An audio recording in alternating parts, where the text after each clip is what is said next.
शिंदे गुट की सीटें और इसके अलावा अगर हम शरद पवार के एनसीपी की सीट की बात करें तो वो 7 सीट है।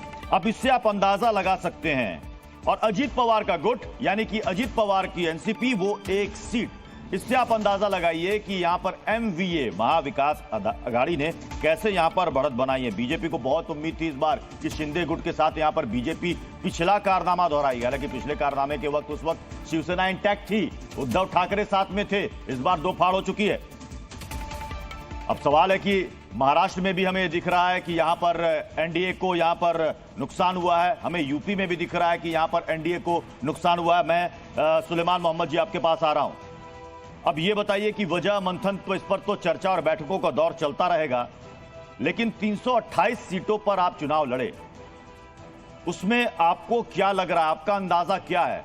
कई लोगों ने कहा था कि 328 में कम से कम हम 150 से ऊपर सीटें लाएंगे। उतनी सीटें फिलहाल तो कांग्रेस की जाती नहीं दिख रही।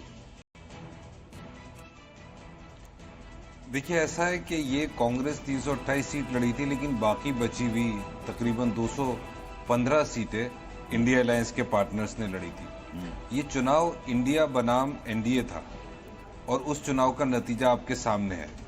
आपके और कई चैनल्स में दिखाया जा रहा है इंडिया अलायंस को 230-35 के आसपास सीटों पे बढ़त दिखा रहे हैं अभी, और एनडीए को 290 के या 280 के आसपास इसके दरमियान में बढ़त दिखा रहे हैं।